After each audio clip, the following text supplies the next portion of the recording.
Welcome to commerce tutorial with doctor Roni Jean Raju. നമ്മൾ discuss ചെയ്യാൻ വേണ്ടി പോകുന്നത് നേരത്തെയുള്ള വീഡിയോസിലൊക്കെ നമ്മൾ ഡിസ്കസ് ചെയ്തത് ഷുവർട്ടിയെക്കുറിച്ചാണ്. ഷുവർട്ടി നമുക്കറിയാം, കോൺട്രാക്റ്റ് ഓഫ് ഗ്യാരണ്ടിയിൽ ഉണ്ടാകുന്നൊരു വ്യക്തിയാണ്. ക്രെഡിറ്റർ ഒരു വ്യക്തിക്ക് പണം കടം കൊടുക്കുന്നു. ആ വ്യക്തി ആ പണം തിരികെ നൽകിയില്ല എങ്കിൽ ഞാൻ നൽകിയേക്കാം എന്ന് ഗ്യാരണ്ടി കൊടുക്കുന്ന വ്യക്തിയാണ് ഷുവർട്ടി എന്ന് പറയുന്നത്.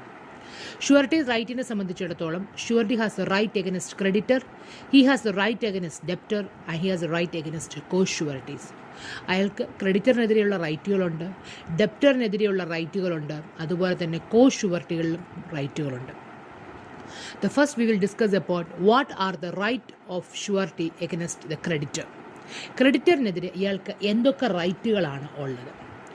ഒന്നാമത്തെ റൈറ്റ്, ഡെപ്റ്റ് ഡ്യൂ ആയതിനു ശേഷം, അതായത് ഡെപ്റ്റർ ക്രെഡിറ്റർക്ക് പണം തിരികെ കൊടുക്കാൻ സമയമാകുമ്പോൾ ഷുവർട്ടിയുടെ ഉത്തരവാദിത്തമാണ് he has the right to called upon to pay.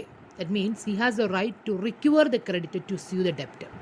അപ്പം ഇയാൾക്ക് ആവശ്യപ്പെടാം, ഷുവർട്ടിക്ക് ആവശ്യപ്പെടാം ക്രെഡിറ്ററിനോട് പണം തിരികെ കൊടുക്കാൻ ഡ്യൂ ആകുമ്പോൾ നിങ്ങൾ ആ പണം തിരികെ തരണം എന്ന് പറഞ്ഞ് ആവശ്യപ്പെടാൻ ക്രെഡിറ്ററിനോട് ഷുവർട്ടിക്ക് ആവശ്യപ്പെടാം. ആരോട് ആവശ്യപ്പെടേണ്ടത്? ഡെപ്റ്ററിനോട് ആവശ്യപ്പെടേണ്ടത്. അതായത് ആ പണം എനിക്ക് തിരികെ നൽകൂ, ഞാൻ നിങ്ങൾക്ക് നൽകിയ പണം തിരികെ നൽകൂ എന്ന് ക്രെഡിറ്റർ ഡെപ്റ്ററിനോട് ചോദിക്കണം. അങ്ങനെ ചോദിച്ചിട്ടും കൊടുക്കുന്നില്ലെങ്കിൽ മാത്രമേ ഷുവർട്ടിക്ക് ഉത്തരവാദിത്തമുള്ളൂ, അല്ലേ? അപ്പോൾ അങ്ങനെ ചോദിച്ചപ്പോൾ തന്നെ ഡെപ്റ്റർ കൊടുക്കുകയാണെങ്കിലോ പിന്നെ പൈസ ഷുവർട്ടി കൊടുക്കേണ്ട ആവശ്യമുണ്ടോ? ഇല്ല. അതാണ് പറഞ്ഞത്. ഷുവർട്ടി ആഫ്റ്റർ ദ ഡെപ്റ്റ് ബിക്കം ഡ്യൂ ബിഫോർ ഹീസ്, അതായത് ഡെപ്റ്റ് ഡ്യൂ ആയി കഴിയുമ്പോൾ it is the duty of the creditor to sue the debtor. That mean അയാൾ ഈ ക്രെഡിറ്ററിൻ്റെ ഉത്തരവാദിത്തമാണ് ഡെപ്റ്ററിനോട് ആ പണം ചോദിക്കുക, അല്ലെങ്കിൽ ആ ഡെപ്റ്ററിനോട് ആ പണം ചോദിക്കുക എന്നുള്ളത് അയാളുടെ ഉത്തരവാദിത്തമാണ്. അതുപോലെ എപ്പോഴും ഓർത്തോളം, ഷുവർട്ടിയെ സംബന്ധിച്ചിടത്തോളം അങ്ങനെ ചോദിക്കുമ്പോൾ ഈ ക്രെഡിറ്റർക്ക് ഇതുമായി ബന്ധപ്പെട്ട് എന്തെങ്കിലും എക്സ്പെൻസസോ ലോസസോ ഉണ്ടെങ്കിൽ അത് ഷുവർട്ടി ഇൻഡംനിഫൈ ചെയ്ത് കൊടുക്കുകയും വേണം. അപ്പോൾ ഒന്നാമത്തെ റൈറ്റ് എന്ന് പറയുന്നത് ബിഫോർ ദ പേയ്മെൻറ്റ് ഓഫ് ഡെപ്റ്റ് അടയ്ക്കുന്നതിന് മുൻപ് ഷുവർട്ടിക്ക് ഡെപ്റ്ററിൻ്റെ അയാൾ ഗ്യാരണ്ടി ചെയ്യുന്നതിൽ നിന്ന് വ്യക്തിയുടെ പണം തിരികെ അടയ്ക്കുന്നതിന് മുൻപ് ഷുവർട്ടിക്ക് ക്രെഡിറ്ററിനോട് ആവശ്യപ്പെടാം, ഡെപ്റ്ററിനോട് ആ പണം തിരികെ തരണമെന്ന് ആവശ്യപ്പെടാം. അങ്ങനെ പറഞ്ഞിട്ട് ഡെപ്റ്റർ കൊടുക്കുന്നില്ലെങ്കിൽ മാത്രമേ ഷുവർട്ടിക്ക് ഉത്തരവാദിത്വം കടന്നു വരത്തുള്ളൂ. ഇതാണ് ഒന്ന്, ബിഫോർ പേയ്മെൻറ്റ് ഓഫ് ഡെപ്റ്റ്. രണ്ട്, ഓൺ പേയ്മെൻറ്റ് ഓഫ് ഡെപ്റ്റ്. On payment of the debt, the surety is subrogated to all the right of the creditor and gets the right to demand from the creditor at the time of payment all the securities. ഇനി ഡെപ്റ്റർക്ക് വേണ്ടി ആ പറഞ്ഞ പണം ക്രെഡിറ്റർക്ക് surety കൊടുത്തു. അങ്ങനെ കൊടുത്തു കഴിഞ്ഞാൽ surety പിന്നെ ആരായിട്ട് മാറും? ക്രെഡിറ്ററിൻ്റെ എല്ലാ റൈറ്റുകളിലേക്ക് ഷുവർട്ടി കിടക്കും. പിന്നെ ആ ക്രെഡിറ്ററിൻ്റെ റൈറ്റുകളൊക്കെ പിന്നെ ആർക്കാണ് കിട്ടുന്നത്? ഷുവർട്ടിക്കാണ് കിട്ടുന്നത്. The surety is subrogated to all the right of the creditor and he has the right to demand from the creditor at the time of payment all the securities. ക്രെഡിറ്റർക്ക് ഉണ്ടാകേണ്ട എല്ലാ റൈറ്റുകളും ആർക്ക് കിട്ടുന്നു? ഷുവർട്ടിക്ക് കിട്ടുന്നു. അതുപോലെ തന്നെ ക്രെഡിറ്ററിൻ്റെ കയ്യിൽ ഡെപ്റ്ററിന് എന്തെങ്കിലും സെക്യൂരിറ്റീസ് ഇരിപ്പുണ്ടെങ്കിൽ ആ സെക്യൂരിറ്റീസും ക്രെഡിറ്ററിൻ്റെ കയ്യിൽ നിന്നും ഷുവർട്ടിക്ക് മേടിക്കാവുന്നതാണ്. 3, right to set off. On being sued by the creditor, surety may plead to set off which debtor has against the creditor. For example, ഡെപ്റ്ററിൻ്റെ ബാധ്യതയാണ് നമ്മുടെ ഷുവർട്ടി ക്രെഡിറ്റർക്ക് കൊടുക്കുന്നത്. അപ്പോൾ 10,000 രൂപ ആണ് കൊടുക്കാനുണ്ടായിരുന്നത്. അയാൾ ഡെപ്റ്റർ കൊടുക്കാത്തത് കൊണ്ടാണ് ഷുവർട്ടി ആ പൈസ ക്രെഡിറ്റർക്ക് കൊടുത്തത്, ഗ്യാരണ്ടി നിന്ന് എമൗണ്ട് കൊടുത്തത്. അങ്ങനെ ഇരിക്കെ ഈ ഡെപ്റ്റർക്ക് നമ്മുടെ ഈ വ്യക്തിക്ക് അതായത് ആർക്ക് വേണ്ടിയാണ് ഗ്യാരണ്ടി നിന്നത്, ആ വ്യക്തിക്ക് ഈ ക്രെഡിറ്റർ കുറച്ച് പൈസ, സപ്പോസ് ഒരു 8,000 രൂപ അങ്ങോട്ട് കൊടുക്കാനുണ്ടെന്ന് വിചാരിക്കുക. അപ്പോൾ നമുക്ക് വേണമെങ്കിൽ ഷുവർട്ടിക്ക് ആവശ്യപ്പെടാം ക്രെഡിറ്ററിനോട് അത് സെറ്റ് ഓഫ് ചെയ്യാൻ പറയാം. സെറ്റ് ഓഫ് ചെയ്യാനറിയാം, അങ്ങോട്ടും ഇങ്ങോട്ടും അഡ്ജസ്റ്റ് ചെയ്യാൻ.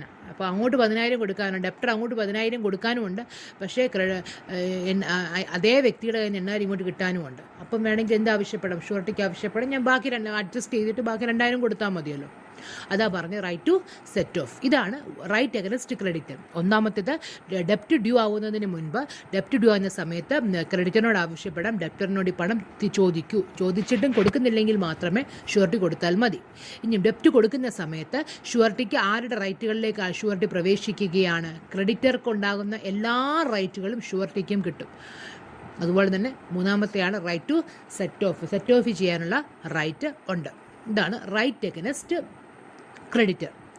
അടുത്തത് right against principal debtor. Debtor എന്ന് പറഞ്ഞാൽ ആർക്കാ?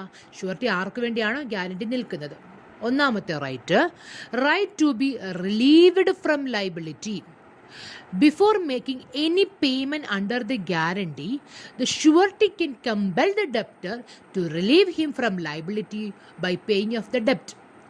ഈ പറഞ്ഞിരിക്കുന്ന ഡെപ്റ്റ് ഡ്യൂ ആവുന്ന സമയത്ത് ഷുവർട്ടിക്ക് ഡെപ്റ്ററിനെയോട് കമ്പൽ ചെയ്യാം, നിർബന്ധിക്കാം. നിന്റെ ലൈബിലിറ്റി, ഞാൻ ഗ്യാരണ്ടി നിൽക്കുന്ന ഈ ലൈബിലിറ്റി നീ അങ്ങ് അടച്ചോളൂ. നീ അടച്ചില്ലെങ്കിൽ എല്ലാ ആൾക്കും ലൈബിലിറ്റി വരത്തുള്ളൂ. നീ അങ്ങ് അടയ്ക്കൂ, എന്നിട്ട് എന്നെ ഈ ലൈബിലിറ്റിയിൽ നിന്ന് ഒഴിവാക്കൂ എന്ന് ഈ ഷുവർട്ടിക്ക് ആവശ്യപ്പെടാം ഡെപ്റ്ററിനോട്. അങ്ങനെ പറഞ്ഞിട്ടും ഇയാൾ അടയ്ക്കുന്നില്ല എങ്കിൽ മാത്രം അടച്ചാൽ മതി. ഇതാണ് പറഞ്ഞത്. He haves the right to compel the debtor to relieve him from liability by paying off the ഡെപ്റ്റ്. എന്നെ ഈ ബാധ്യതയിൽ നിന്നും ഒഴിവാക്കൂ, റിലീവ് ചെയ്യൂ എന്ന് പറഞ്ഞ് കമ്പല് ചെയ്യാം. അതാണ് പറഞ്ഞത്, right to be relieved from liability. Before making any payment, the surety can compel the debtor to relieve him from liability by paying off the debt. കടബാധ്യത അടച്ച വീട്ടിൽ എന്നെ ഈ ബാധ്യതയിൽ നിന്ന് ഒഴിവാക്കൂ എന്ന് ആവശ്യപ്പെടാം. 2. Right of subrogation. Right of subrogation എന്ന് പറഞ്ഞാൽ നമ്മൾ നേരത്തെ പറഞ്ഞതുപോലെ തന്നെ ഡെപ്റ്റ് ഡ്യൂ ആയി ഷുവർട്ടി ആവശ്യപ്പെട്ടിട്ടും ഡെപ്റ്റർ അടയ്ക്കുന്നില്ല എങ്കിൽ ഷുവർട്ടി കയറി പണം അടച്ചു. ഷുവർട്ടി പണം അടച്ചു കഴിഞ്ഞാൽ പിന്നെ ആ ഷുവർട്ടിക്ക് ആരുടെ റൈറ്റ് കിട്ടുന്നതെന്ന് ഞാൻ പറഞ്ഞത്, ക്രെഡിറ്ററിൻ്റെ എല്ലാ റൈറ്റുകളും കിട്ടുകയാണ്. അങ്ങനെ അതിന് വിളിക്കുന്ന പേരാണ് right of subrogation. That means when a guaranteed debt has become due, the surety has paid all that he is liable for, and he is invested with all right which the creditor had against the debtor. ഇയാൾ അടയ്ക്കാനുള്ള പൈസ ഇയാൾ അടച്ചു കഴിഞ്ഞാൽ ഒരു ക്രെഡിറ്റർക്ക് ഉണ്ടാകുന്ന എല്ലാ റൈറ്റുകളും ഷുവർട്ടിക്കും കിട്ടുകയാണ്. പിന്നെ അയാൾക്ക് ക്രെഡിറ്ററിനെ പോലെ തന്നെ ഡെപ്റ്ററിൻ്റെ അടുത്ത് പ്രവർത്തിക്കാം. He has the right, he stepped into the shoes of the creditor എന്നാണ് പറയുന്ന പേര്. അതായത് ക്രെഡിറ്ററിൻ്റെ ഇട്ടത് ഷൂവിലേക്ക് കയറുന്നതെന്നല്ല, ക്രെഡിറ്റർക്കുണ്ടാകുന്ന എല്ലാ റൈറ്റുകളും ആർക്കും കിട്ടുകയാണ്? ഷുവർട്ടിക്കും കിട്ടുകയാണ്. ഇതാണ് റൈറ്റ് ഓഫ് സബ്രോഗേഷൻ എന്ന് പറയുന്നത്. മൂന്നാമത്തെ റൈറ്റാണ് right to indemnify. That means in every contract of guarantee, there is an implied promise by the debtor to indemnify the surety, and the surety is entitled to recover the debtor all payment properly made. Indemnity നമുക്കറിയാമല്ലോ, it is a contract by which one party promises to save the other from loss caused by the conduct of the promisor or by the conduct of the third party. അതേപോലെ തന്നെ ഒരു indemnity ഉണ്ട്. ആ ഡെപ്റ്ററിനെ indemnify ചെയ്യാനുള്ള right ആർക്കുണ്ട്? ഷുവർട്ടിക്കുണ്ട്.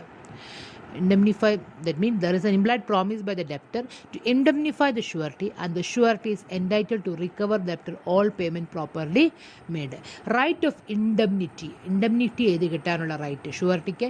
Indemnity ആരുടെ കയ്യിൽ നിന്ന്? ഡെപ്റ്ററിൻ്റെ കയ്യിൽ നിന്ന് ഇൻഡെംനിഫൈ ചെയ്ത് കിട്ടാനുള്ള റൈറ്റുകൾ. അതായത് ഇയാൾക്ക് ഇതുമായി ബന്ധപ്പെട്ട് എന്തെങ്കിലും എമൗണ്ടുകൾ ഉണ്ടായിട്ടുണ്ടെങ്കിൽ ഡെപ്റ്ററിൻ്റെ കയ്യിൽ നിന്ന് അയാൾക്കത് ആ നഷ്ടം ഡെപ്റ്ററിൻ്റെ കയ്യിൽ നിന്ന് അയാൾക്ക് നേടിയെടുക്കാം. അതിനെയാണ് ഇൻഡെംനിഫൈ എന്ന് പറയുന്നത്. ഫോർ എക്സാമ്പിൾ പറയുകയാണെങ്കിൽ, എക്ക് ബിയോട് കടബാധ്യതയുണ്ടെന്ന് വിചാരിക്കുക. ആ കടബാധ്യതയിൽ ഗ്യാരണ്ടി നിൽക്കാൻ വന്ന വ്യക്തിയാണ് സി. ഓക്കെ, എയും ബിയും കൂടെ കടബാധ്യതയുണ്ട്, സി ഗ്യാരണ്ടി നിൽക്കുന്ന വ്യക്തി. ബി എന്ത് ചെയ്യുന്നതെന്നറിയാവോ? B has demand the payment from C, and B ഈ എയുമായി ബന്ധപ്പെട്ട കടബാധ്യതയിൽ സിയോട് ഗ്യാരണ്ടി ചെയ്ത വ്യക്തിയോട് ആവശ്യപ്പെട്ടു. മറ്റേയാൾ തരാനുള്ള പൈസ തനിക്ക് തരുമെന്ന് സിയോട് ആവശ്യപ്പെട്ടു. ബി ആവശ്യപ്പെട്ടപ്പോഴത്തേക്ക് സി നമ്മുടെ ഗ്യാരണ്ടി ചെയ്ത് നിന്ന വ്യക്തി കൊടുത്തില്ല, അതായത് നമ്മൾ ഷുവർട്ടി കൊടുത്തില്ല. ആ സമയത്ത് ബി കോടതിയെ സമീപിച്ചു. അങ്ങനെയുള്ളൊരു കേസിൽ അപ്പോൾ ആ ഒരു കേസിൽ സി ഡിഫെൻഡ് ചെയ്തു, കോർട്ട് സ്യൂട്ട് ഡിഫെൻഡ് ചെയ്തു. അപ്പോൾ ആ ഒരു കേസിനകത്ത് സിക്ക് ഇയാൾ ഗ്യാരണ്ടി ചെയ്ത് നിന്ന വ്യക്തി ആയതുകൊണ്ട് തന്നെ ഇയാൾക്ക് എന്ത് ചെയ്യാം? ആ പറഞ്ഞ കടബാധ്യത കൊടുക്കേണ്ടതായിട്ട് വന്നു. അപ്പം കോടതിയുമായി ബന്ധപ്പെട്ട് ഇത് വന്നില്ല, എക്സ്പെൻസസ് വന്നില്ല. അപ്പോൾ ആ എക്സ്പെൻസസ് ഡെപ്റ്ററിൻ്റെ കയ്യിൽ നിന്നും അയാൾക്ക് ഇൻഡംനിഫൈ ചെയ്ത് കിട്ടാം. ഇതാണ് പറഞ്ഞത്, ഇൻഡംനിഫൈ. നഷ്ടം എന്തെങ്കിലും സംഭവിച്ചിട്ടുണ്ടെങ്കിൽ, ഷുവർട്ടിക്ക് എന്തെങ്കിലും നഷ്ടം സംഭവിച്ചിട്ടുണ്ടെങ്കിൽ ആ നഷ്ടത്തെ നികത്തി കൊടുത്തേണ്ട ഉത്തരവാദിത്തം ഡെപ്റ്റർക്കുണ്ട്. അപ്പോൾ ഏതൊക്കെ റൈറ്റ്? ഒന്ന്, ഡെപ്റ്റ് ഡ്യൂ ആവുന്നതിന് മുൻപ് ഈ ലയബിലിറ്റിയിൽ നിന്നും തന്നെ ഒഴിവാക്കി നിങ്ങളെ പൈസ അടയ്ക്കൂ എന്ന് ആവശ്യപ്പെടാം. 2, ഡെപ്റ്റ് അടച്ചു കഴിഞ്ഞാൽ ഇയാൾക്ക് ക്രെഡിറ്ററിൻ്റെ എല്ലാ റൈറ്റുകളും കിട്ടും. 3, റൈറ്റ് ടു ഇൻഡംനിഫൈ. റൈറ്റ് ടു ഇൻഡംനിഫൈ എന്ന് പറഞ്ഞാൽ ഷുവർട്ടിക്ക് ഇതുമായി ബന്ധപ്പെട്ട് എന്തെങ്കിലും എക്സ്പെൻസസ് ഉണ്ടാവുകയാണെങ്കിൽ ആ എക്സ്പെൻസസ് നികത്തി കൊടുക്കേണ്ട ഉത്തരവാദിത്തം ആർക്കുണ്ട്? ഡെപ്റ്റർക്കുണ്ട്. ഇതാണ് right against debtor, right against creditor, right against debtor. മൂന്നാമത്തേത് right against co surety. Co surety എന്ന് പറയുന്നത് വെൻ എ ഡെപ്റ്റ് is guaranteed by 2 or more surety. ഒന്നിൽ കൂടുതൽ ഷുവർട്ടിമാരുണ്ടെങ്കിൽ അവർ നമുക്ക് എന്തെന്ന് വിളിക്കാം? കോ ഷുവർട്ടി എന്ന് വിളിക്കാം. അപ്പം എന്തൊക്കെയാണ് കോ ഷുവർട്ടിയുടെ മേലുള്ള റൈറ്റുകൾ? 1, co surety liable to contribute equally. When there are 2 or more surety for the same debt and the debtor has committed a default, in the absence of any contract to the contrary, each surety have to contribute equally. ഒന്നിൽ കൂടുതൽ വ്യക്തിയാണ് അത് ഒക്കെ ചെയ്തത്. But ആ സമയത്ത് ഡെപ്റ്റ് due ആയി ഷുവർട്ടിയുടെ ഉത്തരവാദിത്തം കടന്നു വന്നെങ്കിൽ എല്ലാ ഷുവർട്ടികളും ഈക്വലായിട്ട് കോൺട്രിബ്യൂട്ട് ചെയ്യണം. പക്ഷേ അവർ ഏത് റേഷ്യോയിലാണ് അവർ കോൺട്രിബ്യൂട്ട് ചെയ്യേണ്ടതെന്ന് അവർക്ക് തമ്മിൽ ഒരു കോൺട്രാക്റ്റ് ഉണ്ടെങ്കിൽ ആ റേഷ്യോ ചെയ്യുക. ഇനി അങ്ങനെ ഇല്ല എങ്കിൽ ഈക്വൽ ആയിട്ടുള്ള രീതിയിൽ ഓരോ കോ ഷുവർട്ടികളും ആ ബാധ്യത ഏറ്റെടുക്കണം. 2, liability of co sureties bound in different sum. When co-sureties have agreed to guarantee different sum, they have to contribute equally subject to the maximum amount guaranteed by each one. ഇനി അവർ പല വ്യത്യസ്തമായ എമൗണ്ടുകളിലാണ് guarantee നിൽക്കുന്നതെങ്കിൽ അവിടെ ആ പറഞ്ഞിരിക്കുന്ന എമൗണ്ടിൽ നിൽക്കുക ഉത്തരവാദിത്തമുണ്ട്. അതാ പറഞ്ഞത് the have to maximum amount. അവർ ഓരോ വ്യക്തികളും ഗ്യാരണ്ടി ചെയ്യാൻ നിൽക്കാമെന്ന് പറഞ്ഞ് മാക്സിമം എമൗണ്ടിൽ തന്നെ അവർ ആ പറഞ്ഞ ഗ്യാരണ്ടികൾ കൊടുക്കാണ്ട് ഉത്തരവാദിത്തമുണ്ട്. അതായത് ഡിഫറെൻറ്റ് സംസ് ആണെങ്കിൽ ആ സമ്മിൽ അവർക്ക് ഉത്തരവാദിത്തമുണ്ട്. അതുപോലെ തന്നെ മൂന്നാമത്തെ റിലീസ് ഓഫ് കോ ഷുവർട്ടി. ഒന്നിൽ കൂടുതൽ ഷുവർട്ടി ഉണ്ടെങ്കിൽ ഒരു ക്രെഡിറ്റർ ഒരു ഷുവർട്ടിയെ ഡിസ്ചാർജ് ചെയ്താൽ അതിൻ്റെ അർത്ഥം അതായത് ഇപ്പോൾ ഫോർ എക്സാമ്പിൾ നമ്മൾ ഒരു 4 ഷുവർട്ടീസ് ഉണ്ടെന്ന് വിചാരിക്കുക. ഒരു വ്യക്തിയുടെ അടുത്ത് ക്രെഡിറ്റർ പറയുക ബാധ്യത തനിക്ക് ചേരാനുള്ള ബാധ്യത നിങ്ങൾ തരണ്ട എന്ന് പറഞ്ഞാൽ അത് മറ്റുള്ള ഷുവർട്ടിയും കൂടി ഡിസ്ചാർജ് ചെയ്തു എന്നുള്ള അർത്ഥമില്ല. ഒരു ക്രെഡിറ്ററിനെ മാത്രമാണ് ഒരു ഷുവർട്ടിയെ മാത്രമാണ് ഡിസ്ചാർജ് ചെയ്യുന്നത്. അതിൻ്റെ അടുത്ത് മറ്റുള്ള ആളുകൾ പൈസ തരണ്ട എന്ന് ഇല്ല. ഇതൊക്കെയാണ് ഷുവർട്ടിയുടെ റൈറ്റുകൾ. 1, ക്രെഡിറ്റർക്കെതിരെയുള്ള റൈറ്റ്. 2, ഡെപ്റ്റർക്കെതിരെയുള്ള റൈറ്റ്. 3, കോ ഷുവർട്ടീസ്. ക്രെഡിറ്റർക്കെതിരെയുള്ള റൈറ്റുകൾ എന്ന് പറയുന്നത് before payment of ഡെപ്റ്റ്, on payment of ഡെപ്റ്റ്, right to set of. Before payment of ഡെപ്റ്റ് എന്ന് പറഞ്ഞ് ഡെപ്റ്റ് അടയ്ക്കുന്നതിന് മുൻപ് ഷുവർട്ടി ക്രെഡിറ്ററിനോട് ആവശ്യപ്പെടാം. നിങ്ങൾ ഡെപ്റ്റിനോട് ചോദിക്കുക, പണം തിരിച്ചു തരാൻ ആവശ്യപ്പെടാൻ പറയാം. അങ്ങനെ ആവശ്യപ്പെട്ടിട്ടും കൊടുക്കുന്നില്ലെങ്കിൽ മാത്രമേ ഷുവർട്ടിക്ക് ഉത്തരവാദിത്തമുള്ളൂ. 2, on payment of ഡെപ്റ്റ്. On payment of ഡെപ്റ്റ് പൈസ അടച്ചു കഴിഞ്ഞാൽ ഷുവർട്ടിക്ക് ആരുടെ റൈറ്റിലേക്ക് പ്രവേശിക്കുകയാണ്? ക്രെഡിറ്ററിൻ്റെ എല്ലാ റൈറ്റുകളും ഷുവർട്ടിയും കിട്ടുകയാണ്. 3, right to set off. Surety ഡെപ്റ്ററും ക്രെഡിറ്ററും മറ്റ് ഇടപാടുകളുണ്ടെങ്കിൽ അത് അങ്ങോട്ടും ഇങ്ങോട്ടും സെറ്റ് ഓഫ് ചെയ്ത് ബാക്കിയുള്ള എമൗണ്ട് ഷുവർട്ടി അടച്ചാൽ മതി. 2, right against debtor. 1, right to be relieved from liability. അപ്പം ഷുവർട്ടിയെ സംബന്ധിച്ചിടത്തോളം ഇയാൾക്ക് ഡെപ്റ്ററിനോട് ആവശ്യപ്പെടാൻ തന്നെ ഈ ബാധ്യതയിൽ നിന്ന് ഒഴിവാക്കണം എന്ന് പറഞ്ഞ് ആവശ്യപ്പെടാനുള്ള right. Before making any payment the surety can compel the debtor to relieve him from liability. നിങ്ങൾ പണം അടച്ചു എന്നെ ബാധ്യതയിൽ നിന്ന് ഒഴിവാക്കാൻ ആവശ്യപ്പെടാം. അടുത്ത 2, റൈറ്റ് ടു സബ്രോഗേഷൻ. പണം അടച്ചു കഴിഞ്ഞാൽ ഷുവർട്ടിക്ക് ആരുടെ റൈറ്റിലേക്ക് കയറുകയാണ്? ക്രെഡിറ്ററിൻ്റെ റൈറ്റിലേക്ക് കയറുകയാണ്. 3, റൈറ്റ് ടു ഇൻഡംനിഫൈ. ഷുവർട്ടിക്ക് മറ്റെന്തെങ്കിലും നഷ്ടമുണ്ടായിട്ടുണ്ടെങ്കിൽ ഡെപ്റ്റർ അത് നികത്തി കൊടുക്കണം. അടുത്ത റൈറ്റ് എഗനിസ്റ്റ് കോ ഷുവർട്ടീസ്. ഒന്നിൽ കൂടുതൽ ഷുവർട്ടിമാരുണ്ടെങ്കിൽ ഓരോ ഷുവർട്ടികളും ഈക്വലായിട്ട് അത് കോൺട്രിബ്യൂട്ട് ചെയ്യുക. അല്ലെങ്കിൽ അവർ ഡിഫറെൻറ്റ് സംസിൽ അഗ്രി ചെയ്തിരിക്കുന്നത് ആ സമ്മുകളിൽ കോൺട്രിബ്യൂട്ട് ചെയ്യുക. അതുപോലെ തന്നെ ക്രെഡിറ്റർ ഒരു ഷുവർട്ടിയെ ഡിസ്ചാർജ് ചെയ്താൽ അത് മറ്റുള്ള ഷുവർട്ടിയെ ഡിസ്ചാർജ് ചെയ്തതായിട്ട് ഇക്വലൻ്റായി മാറത്തില്ല. So this are the various right of surety. അടുത്ത് നമ്മൾ പറയാൻ വേണ്ടി പോകുന്നത് what are the various modes of discharge of sureties liability. ഷുവർട്ടിയുടെ ബാധ്യത എങ്ങനെയൊക്കെയാണ് ഡിസ്ചാർജ് ആവുന്നത്? അതായത് ഒരു ഷുവർട്ടിയുടെ ലയബിലിറ്റി എപ്പോഴാണ് അവസാനിക്കുന്നത്. നോർമലി ഷുവർട്ടിയുടെ ലയബിലിറ്റി ഡിസ്ചാർജ് ചെയ്യാൻ പല മോഡ്സ് ഉണ്ട്. പ്രധാനപ്പെട്ട നമുക്കതിനെ 3 ക്ലാസിഫൈ ചെയ്യാം. ഒന്ന് by revocation of contract of guarantee, 2 by the conduct of the creditor, 3 invalidation of the contract. ഒന്ന് discharge of surety by revocation. Revocation means നമുക്കറിയാമല്ലോ, ക്യാൻസലേഷൻ. ഒന്നുകിൽ ക്യാൻസൽ ചെയ്യാം, അല്ലെങ്കിൽ ക്രെഡിറ്ററിൻ്റെ എന്തെങ്കിലും പ്രവൃത്തി കൊണ്ട് ഷുവർട്ടിയുടെ ലയബിലിറ്റി ഡിസ്ചാർജ് ആവും, അല്ലെങ്കിൽ കോൺട്രാക്റ്റ് ഇൻവാലിഡ് ആകുമ്പോൾ. ഒന്നാമത്തേതാണ് discharge of surety by revocation. Revocation വഴി എങ്ങനെയാണ് ഷുവർട്ടിയുടെ ബാധ്യത അവസാനിക്കുന്നത്? There are different modes. ഒന്നാമത്തേത് റിവോക്കേഷൻ ബൈ ഗിവിംഗ് നോട്ടീസ്. ഒരു sureties liability can be revoked when the surety gives a notice to the creditor regarding the revocation. ഇയാൾ surety ക്രെഡിറ്ററിനോട് ഒരു notice കൊടുക്കുകയാണ്, ഞാൻ എൻ്റെ ഉത്തരവാദിത്തത്തിൽ റിവോക്ക് ചെയ്യുന്നു, ഞാനിത് ക്യാൻസൽ ചെയ്യുന്നു എന്ന് പറഞ്ഞ് ഒരു നോട്ടീസ് കൊടുക്കുകയാണെങ്കിൽ ഷുവർട്ടിക്ക് ആ ബാധ്യതയിൽ നിന്നും ഒഴിവാകാം. 2 റിവോക്കേഷൻ ബൈ ഡെത്ത്. ഷുവർട്ടി മരിച്ചു പോവുകയാണെങ്കിൽ, നമ്മൾ കണ്ടിന്യൂയിങ് ഗ്യാരണ്ടിയിലും അത് പറഞ്ഞതാണ്, ഷുവർട്ടി മരിച്ചു പോവുകയാണെങ്കിൽ പിന്നെ ഷുവർട്ടിക്ക് ബാധ്യതയില്ല. 3 റിവോക്കേഷൻ ബൈ നൊവേഷൻ. നൊവേഷൻ നമുക്കറിയാമല്ലോ, substituting A new contract in the place of an old contract. പുതിയൊരു കോൺട്രാക്ട്, പഴയ നിലവിലുള്ള ഒരു കോൺട്രാക്റ്റിൻ്റെ സ്ഥാനത്ത് പുതിയൊരു കോൺട്രാക്റ്റ് വരുന്നതിനെയാണ് നൊവേഷൻ എന്ന് പറയുന്നത്. അങ്ങനെ നൊവേഷൻ ചെയ്യുന്ന സമയത്തും ഷുവർട്ടിയുടെ ബാധ്യത എന്ത് ചെയ്യുകയാണ്? അവസാനിക്കുകയാണ്. അപ്പോൾ 3 രീതികളാണ്. ഒന്ന് revocation by giving notice of revocation കൊടുക്കുക. ആർക്ക് കൊടുക്കുക? ഷുവർട്ടി ക്രെഡിറ്റർക്ക് കൊടുക്കുക. 2 ഷുവർട്ടിയുടെ മരണം. 3 നൊവേഷൻ. ഇതാണ് discharge of surety by revocation. 2 discharge of surety by the conduct of the creditor. ഇനിയും ക്രെഡിറ്ററിൻ്റെ എന്തെങ്കിലും പ്രവൃത്തി കൊണ്ട് റിവോക്ക് ചെയ്യാം. ഏതൊക്കെ പ്രവൃത്തി കൊണ്ട്?